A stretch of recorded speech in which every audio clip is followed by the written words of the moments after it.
Este CITREP é produzido pela Residência Multiprofissional de Vigilância em Saúde da Sala de Situação de Saúde da Faculdade de Saúde da Universidade de Brasília e se refere à Semana Epidemiológica 21. Trataremos sobre síndrome gripal, síndrome respiratória aguda grave, sarampo, arboviroses, febre amarela, cobertura vacinal, hantavirose, ebola, alerta ambiental e El Niño. Vamos iniciar o CITREP falando de síndrome gripal, uma infecção respiratória que pode ser causada por diversos vírus. Os dados da Vigilância Sentinela apontam que entre as semanas 17 e 20 de 2026, o padrão de circulação viral se manteve o mesmo. A maior detecção nas amostras analisadas foi de influenza, seguida por rinovírus e do vírus sincicial. Já os casos de SARS-CoV-2 continuam diminuindo desde a semana 7. Diferentes vírus acometem populações distintas, possuem variada capacidade de mutação e de virulência. Então, é importante manter a detecção dos vírus para podermos perceber alterações no perfil epidemiológico e antecipar aumentos de demanda assistencial, direcionar ações de vacinação e prevenção, além de monitorar o surgimento de novas variantes. Avançando para a análise dos vírus identificados nos casos de síndrome respiratória aguda grave aqui no Distrito Federal desde o início do ano, observamos uma circulação simultânea de múltiplos agentes, embora o cenário esteja concentrado no rinovírus e no vírus sincicial respiratório. Já no Distrito Federal, os dados da Semana Epidemiológica 21 acendem um alerta importante. O volume de casos mais do que dobrou em relação à primeira semana do ano. Até o momento, a atenção primária já registrou mais de 83 mil atendimentos por síndrome gripal, mostrando uma curva de ascensão contínua desde a semana 17. Para a dimensão do impacto, esses atendimentos representavam 3% da rotina da APS no início do ano e hoje já ocupam quase 8% de toda a nossa demanda. Esse crescimento traz desafios práticos imediatos. O primeiro é o desabastecimento, dado o maior consumo de insumos, como máscaras, testes e medicamentos. O segundo é a necessidade de preparar as equipes para triar essa demanda espontânea, com foco em identificar precocemente os sinais de gravidade. Por fim, precisamos mitigar o impacto na rotina das unidades básicas, já que essa sobrecarga pode prejudicar as consultas programadas e o acompanhamento de pacientes crônicos. Analisando agora o comportamento da síndrome respiratória aguda grave no Distrito Federal através da série histórica de 2023 a 2026, conseguimos identificar um padrão sazonal bem claro. Os casos sempre começam a subir nas primeiras semanas do ano, atingindo os maiores volumes entre as semanas 10 e 22. Em 2026, os dados que temos até a semana 20 confirmam essa tendência de crescimento desde janeiro, seguindo um desenho muito parecido com o que observamos em 2024 e 2025. No entanto, o total acumulado até aqui ainda está abaixo do esperado para o período. É preciso destacar que essa aparente redução se deve, em grande parte, ao atraso natural na digitação das notificações, o que significa que esses números ainda podem subir.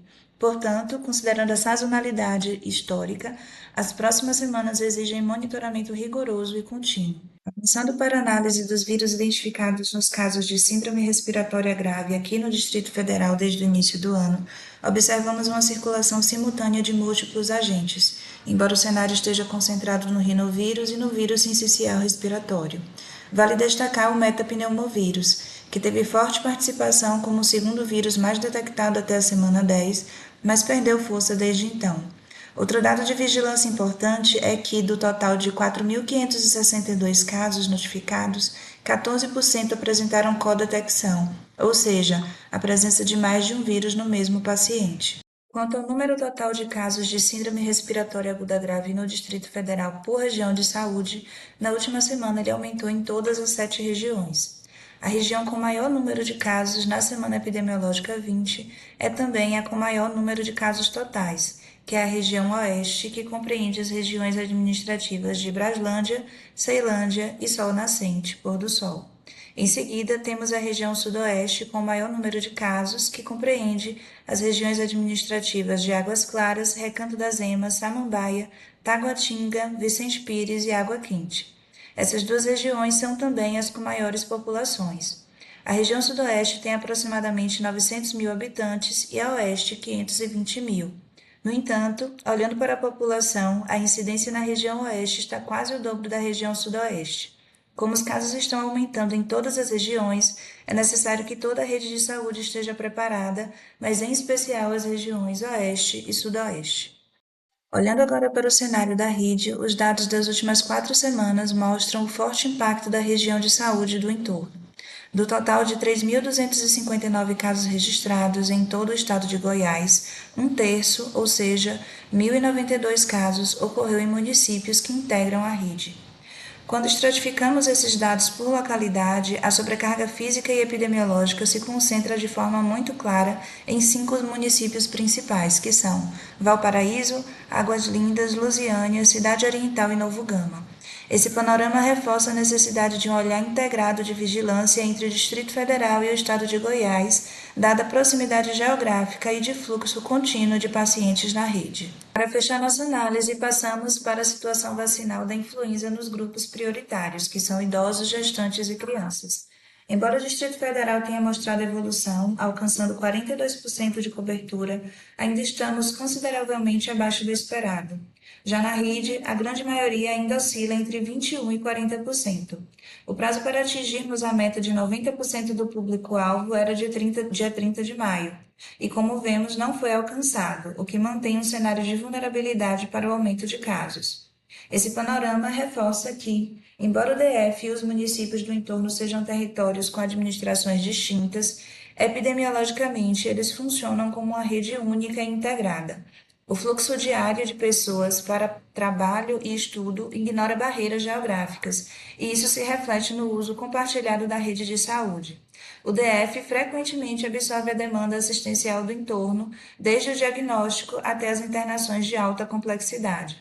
Portanto, fica evidente que é imprescindível que o DF e os municípios da rede atuem de forma totalmente integrada para antecipar os cenários de pressão epidemiológica e mitigar o impacto direto na ocupação de leitos e na sobrecarga da rede assistencial do DF.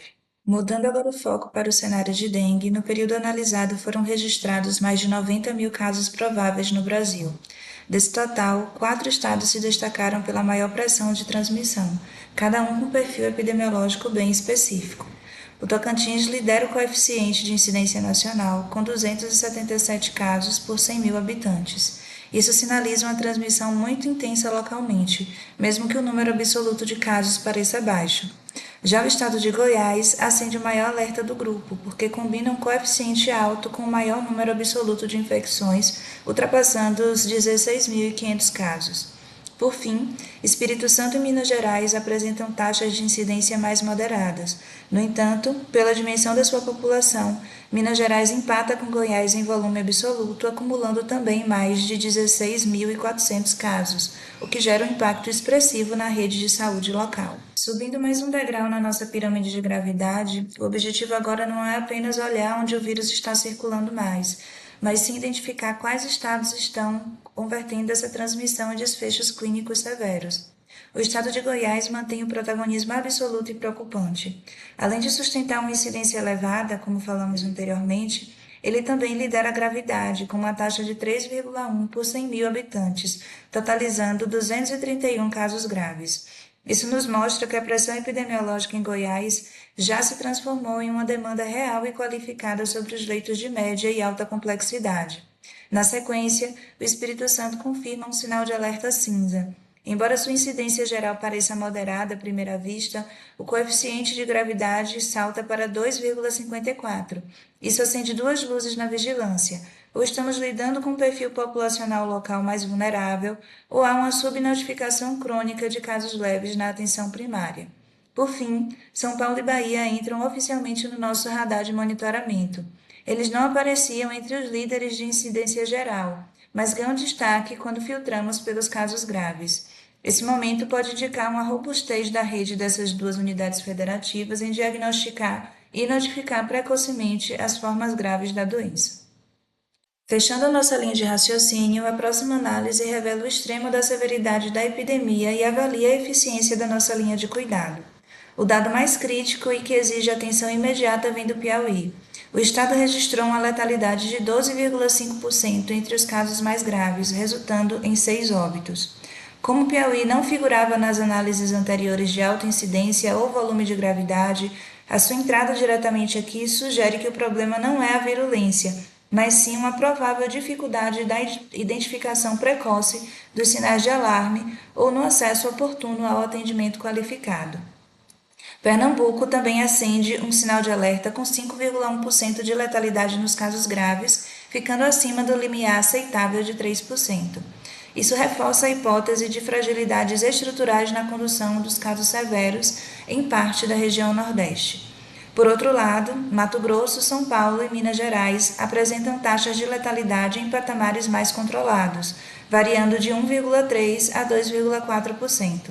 Esses números são reflexo de redes assistenciais com maior capacidade de resposta para conter o agravamento dos pacientes. Entrando agora na análise das arboviroses no Distrito Federal, vemos que o cenário atual exige um estado de alerta moderado. Olhando para os nossos indicadores gerais, registramos 3.188 casos prováveis. Como sabemos, esse dado mede de forma muito fiel a pressão em tempo real na ponta do sistema, antes mesmo do encerramento laboratorial. Esse volume se traduz em uma incidência de 99,5 casos por 100 mil habitantes. Pelos parâmetros do Ministério da Saúde, tecnicamente ainda estamos na faixa abaixo da incidência moderada, que começa nos 100 casos por 100 mil habitantes. Os casos confirmados somam 137, cerca de 4,3%, o que demonstra o represamento natural das amostras em processamento. O dado mais valioso para o nosso trabalho está na análise espacial das últimas 4 semanas, entre as semanas 17 e 20. O mapa nos mostra que o risco de infecção no DF é profundamente heterogêneo. Temos zonas de alta transmissão bem delimitadas nas regiões periféricas e de maior densidade populacional, com coeficientes que chegam a quase 80 casos por 100 mil habitantes. Transitando agora para a chikungunya. No período, o país registrou pouco mais de 11 mil casos prováveis, um volume expressivamente menor do que o da dengue, mas que desenha um padrão de distribuição geográfica que merece bastante atenção. O Mato Grosso do Sul desponta de forma isolada na liderança, com incidência de 124 casos por 100 mil habitantes e mais de 3.600 notificações. Esse dado configura um foco de transmissão altamente concentrado e muito evidente nos mapas epidemiológicos pelo forte contraste com os outros estados. As demais unidades da federação aparecem em patamares consideravelmente mais baixos. Goiás e Minas Gerais ocupam uma faixa intermediária, mas Minas chama a atenção por acumular o segundo maior volume absoluto do país, com mais de 2.200 casos, o que é reflexo direto do seu tamanho populacional. Por fim, Bahia e Tocantins fecham o grupo com as menores incidências. O ponto de atenção para esses dois estados não é o volume em si, mas o fato de enfrentarem a circulação simultânea de dengue e chikungunya. Esse cenário de co-circulação complexifica muito o diagnóstico diferencial nas unidades de saúde e eleva a pressão sobre as equipes de atenção primária. Trazendo agora o foco para a nossa realidade local no Distrito Federal, até a semana epidemiológica 20, foram registrados 139 casos prováveis e 96 casos confirmados de chikungunya. Isso nos dá uma taxa de incidência geral de 4,3 casos por 100 mil habitantes. No entanto, quando abrimos esses dados pelas regiões de saúde do DF, observamos uma forte heterogeneidade na transmissão. O cenário de maior atenção se concentra nas regiões leste, oeste e norte, que apresentam coeficientes de incidência muito elevados, variando de 106 a 143 casos por 100 mil habitantes. Por outro lado, as regiões centro-sul e central registram uma atividade de transmissão consideravelmente menor. Esses resultados mostram com clareza onde a doença está se desenhando de forma mais intensa e servem como guia estratégico. Fica evidente a necessidade de priorizar e direcionar os esforços de controle vetorial, as ações de vigilância epidemiológica, as campanhas de mobilização comunitária, especificamente nesses territórios de maior risco. Agora, em relação à rede, até a última semana analisada, a região acumulou 71 casos confirmados de chikungunya. Os municípios goianos da rede registraram 71 casos de chikungunya, uma alta de 14,5% em relação à semana passada, com Novo Gama liderando a carga regional, seguido por Santo Antônio do Descoberto, Goianésia e Valparaíso. Devido ao intenso fluxo diário de pessoas com o Distrito Federal, essas 4 cidades são as áreas prioritárias para as ações coordenadas de bloqueio vetorial e vigilância ativa. Analisando a chikungunya especificamente no Novo Gama, o cenário é marcado por transmissão ativa e descontínua. Após o período inicial de registros esporádicos, o município atingiu seu pico epidemiológico na semana 9, com a confirmação de 10 casos simultâneos. Embora tenha ocorrido um declínio subsequente, a circulação viral persistiu e voltou a acelerar nas semanas mais recentes, registrando novos casos na semana epidemiológica 20. Esse comportamento comprova a sustentação da transmissão no território e justifica a manutenção imediata das equipes de campo para ações contínuas de bloqueio vetorial e investigação ágil de contatos. Em relação à cobertura vacinal da febre amarela, nenhuma região brasileira atingiu a meta de 95% de cobertura vacinal. O Sul com 89%, o Centro-Oeste com 88% e o Nordeste com 84% lideram o desempenho, com destaque para Minas Gerais, que atingiu 93% de cobertura vacinal e é o estado mais próximo do ideal. O cenário é preocupante no Sudeste e crítico na região Norte, que registra a menor taxa do país, com 74,5%, puxada pelo Pará, que tem 67% de cobertura vacinal. Para a vigilância em saúde, a baixa cobertura na região de maior risco endêmico representa uma vulnerabilidade urgente para evitar a reemergência de casos graves, visto que até a semana 19 tínhamos 11 casos em humanos no Brasil. Já a rede apresenta uma disparidade intrarregional na cobertura vacinal contra a febre amarela, com o Distrito Federal registrando 92% e os municípios goianos do entorno com a média de 89%, ambos abaixo da meta de 95% determinado pelo Ministério da Saúde. Enquanto Arinos, Unai e Buritis destacam-se positivamente, bolsões com coberturas mais baixas no entorno imediato preocupam a vigilância. Devido ao intenso deslocamento diário da população, essas áreas vulneráveis funcionam como potenciais portas de entrada e amplificação do vírus, tornando a homogeneização vacinal do entorno indispensável para a proteção do DF. Agora vamos analisar a situação do sarampo nas Américas, com elevado risco de crise para o Brasil.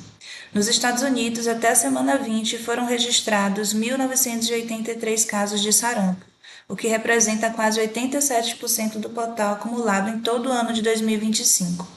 Apesar do alto volume, o ritmo de transmissão apresenta sinais de desaceleração. O mês de maio contabilizou 98 casos contra 156 casos no ano anterior. Analisando a distribuição do sarampo dentro dos Estados Unidos, observamos uma concentração muito marcada em pouquíssimas regiões, com apenas 4 estados respondendo por quase 75% de todos os casos. A Carolina do Sul lidera de forma isolada, registrando 669 casos, o que equivale a 1/3 de toda a carga nacional, configurando o epicentro do surto deste ano. Em segundo lugar, temos Utah com 24% das notificações, seguido por Texas com 9% e Flórida com 7%.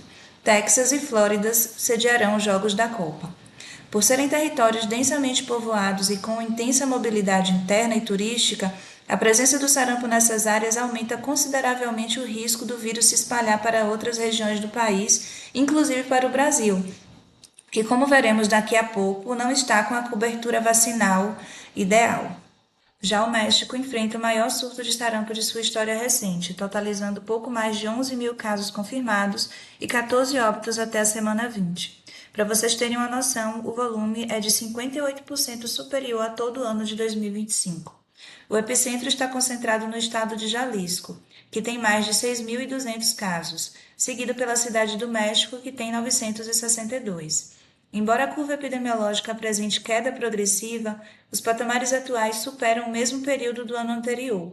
O surto ativo, somado ao intenso fluxo turístico e migratório regional, mantém um alerta para o risco real de exportação do vírus para outros países, principalmente por conta da Copa, já que a cidade vai sediar 5 jogos.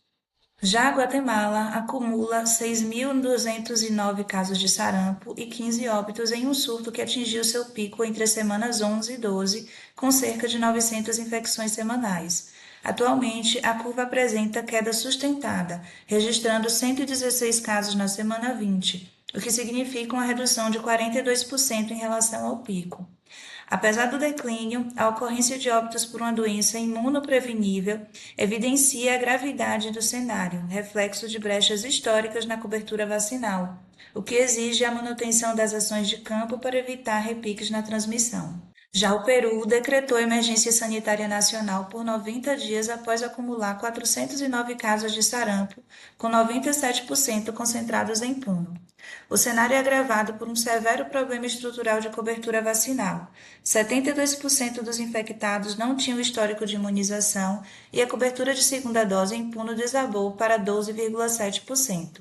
Diante do risco classificado como muito alto pela OPAS para as Américas, o plano de contingência peruano adota medidas agressivas, incluindo vacinação de varredura e bloqueio de contatos em até 48 horas.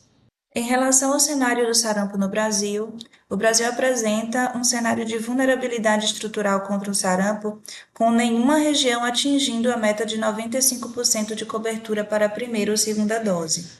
Embora o Nordeste lidere a primeira dose com quase 95%, o principal gargalo está na segunda dose, indispensável para o esquema vacinal completo, onde nenhuma região ultrapassa o limiar de 82%. O Nordeste e o Sul registram cerca de 80%, o Centro-Oeste fica em 75%, o Sudeste em 73,5% e o Norte apresenta o pior índice com apenas 68%. Isso cria uma massa de indivíduos parcialmente protegidos, representando um risco crítico para a reintrodução e dispersão do vírus em um contexto de alta mobilidade de pessoas. A hantavirose é uma zoonose viral aguda grave e de alta letalidade transmitida aos seres humanos pela inalação de aerosóis de excreções de roedores silvestres. O avanço agrícola e a expansão urbana em áreas de transição ecológica facilitam o contato com esses vetores. Por evoluir rapidamente para a síndrome cardiopulmonar por hantavírus, a doença exige detecção oportuna, manejo clínico imediato e diferenciação ágil de outras síndromes febris e respiratórias, tornando o monitoramento ambiental um pilar crítico para a vigilância. No fechamento do monitoramento em 27 de maio, o cenário consolidado no surto de síndrome cardiopulmonar por hantavírus a bordo do MV Rondius registra 13 casos confirmados e 3 óbitos, mantendo o indicador de letalidade em 23%.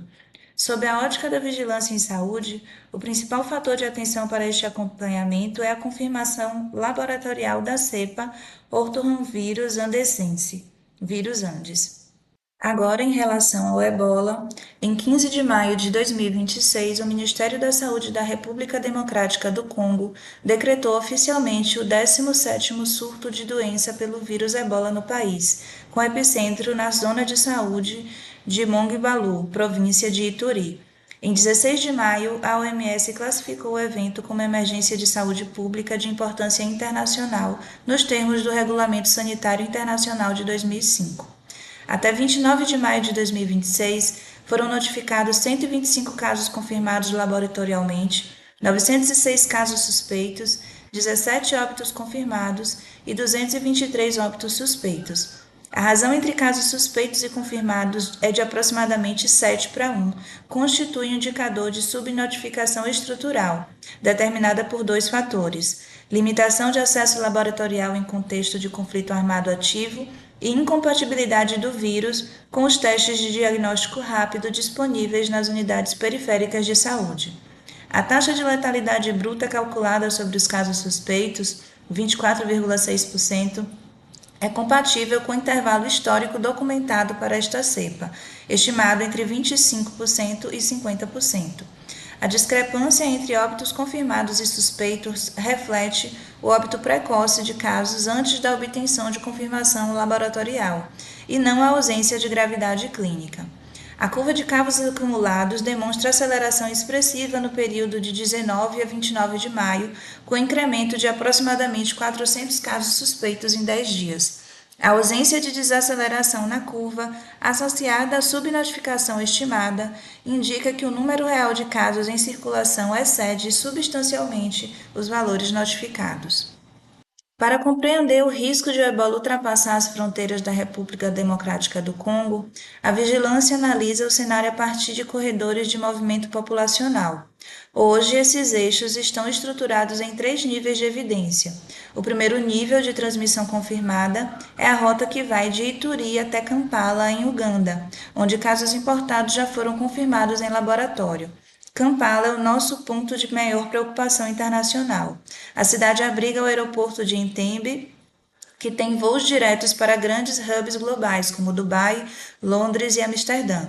Como o período de incubação do ebola pode chegar a 21 dias, um passageiro assintomático indetectável na triagem de temperatura consegue desembarcar em qualquer capital do mundo antes de manifestar os primeiros sintomas. O segundo nível é o corredor central, de alto risco documentado, que liga a RDC a países como Tanzânia e Ruanda. Pontos de fronteira secos, como Goma e Kazindi, registram milhares de travessias diárias sem nenhuma triagem de saúde. Por fim, temos os corredores de risco potencial. O de Bas-Congo, em direção a Angola, nos preocupa pela extensão da fronteira e pelo intenso comércio informal combinado com a baixa capacidade laboratorial da região receptora. E o corredor norte-sul, focado na Zâmbia e na África do Sul, que liga o surto a áreas de grande densidade urbana. Diante disso, o CDC África já colocou 10 países em alerta máximo. A prioridade agora não é olhar para a proximidade geográfica, mas sim garantir que esses países vizinhos tenham capacidade instalada de isolamento imediato para barrar o avanço do vírus. Para fecharmos a análise desse surto de ebola na República Democrática do Congo, precisamos entender que ele não ocorre em um vácuo sanitário. Ele é alimentado por uma grave crise humanitária. O conflito étnico em curso na província de Ituri é hoje o principal amplificador epidemiológico da doença. A violência gera o deslocamento forçado de milhares de pessoas para campos de refugiados superlotados, onde o vírus se propaga facilmente e o rastreamento de contatos se torna impossível. Para piorar, os ataques diretos a unidades de saúde destroem a pouca capacidade instalada de isolamento. Somado a isso, há uma forte desconfiança da população local, o que faz com que muitos recusem o isolamento voluntário e mantenham práticas tradicionais de sepultamento, que, como sabemos, são a via primária de transmissão do ebola. No plano internacional, a declaração de emergência global pela OMS surtiu efeito prático, mobilizando um aporte inicial de 3,9 milhões de dólares para erguer centros de tratamento e enviar suprimentos. Alguns países já começaram a erguer suas barreiras. Os Estados Unidos, por exemplo, adotaram triagem reforçada e restrições de entrada para viajantes vindos da República Democrática do Congo, de Uganda e do Sudão do Sul. Até o momento, a OMS mantém o risco global classificado como baixo para países fora do continente africano. No entanto, os técnicos alertam que essa classificação está sob constante reavaliação, especialmente agora que o vírus já rompeu as fronteiras congolesas e confirmou casos em Kampala. Tendo em vista que o El Niño é um evento que acarreta impactos em todos os países que estão abarcados pelo Pacífico, o Centro Climático de Pequim traz um informe de como o fenômeno poderá se manifestar na China. Os principais eixos são elevação de 0,6 grau na temperatura, chuvas irregulares com chances de inundações, gerando uma maior pressão na rede elétrica do país, refletindo principalmente na indústria e no mercado agrícola. Os altos níveis de chuva no outono impactam na colheita no arroz. O aumento de temperatura durante o inverno impacta o abastecimento de água para o plantio da próxima primavera, o que gera uma maior procura interna de fertilizantes e defensivos agrícolas, que são produtos que o Brasil consome. Outro campo afetado é a indústria da saúde, com um custo maior de insumos, como luvas, máscaras, remédios e vacinas importados da China. Situação semelhante à que ocorreu na pandemia, porém, com impactos bem menores. Dando continuidade ao monitoramento das condições que impactam a saúde pública em 2026, o monitor de secas do CEMADEM de abril aponta um cenário crítico de alerta ambiental no país, com 5 estados em seca extrema e estresse hídrico severo. Enquanto o estado de São Paulo enfrenta uma seca grave, o Distrito Federal já registra uma antecipação de sua estiagem, operando em seca moderada. Para a gestão em saúde, a relevância desse panorama reside nos seus impactos diretos. O desabastecimento força o armazenamento doméstico inadequado de água, impulsionando o aumento de casos de arboviroses. A baixa umidade e as queimadas deterioram a qualidade do ar, elevando as emergências por doenças respiratórias. E a quebra de safra encarece os alimentos, agravando a insegurança alimentar nas populações mais vulneráveis. Com isso, o Distrito Federal entra em um estado de observação quanto aos recursos hídricos, pois as unidades hidrográficas de Porto Primavera e Itaipu, afluentes localizados em São Paulo e Paraná, respectivamente, estão em seca extrema. As duas unidades hidrográficas fornecem sedimentos ao reservatório do Descoberto, principal responsável pelo abastecimento de água do DF, seguido pelo reservatório de Santa Maria. Analisando o nível do descoberto nos anos de 2025 e 2026, observa-se que a redução dos níveis dos reservatórios inicia-se em julho e estende-se até o mês de novembro. Até o momento, o reservatório do descoberto no ano de 2026 manteve-se em um nível de 100%.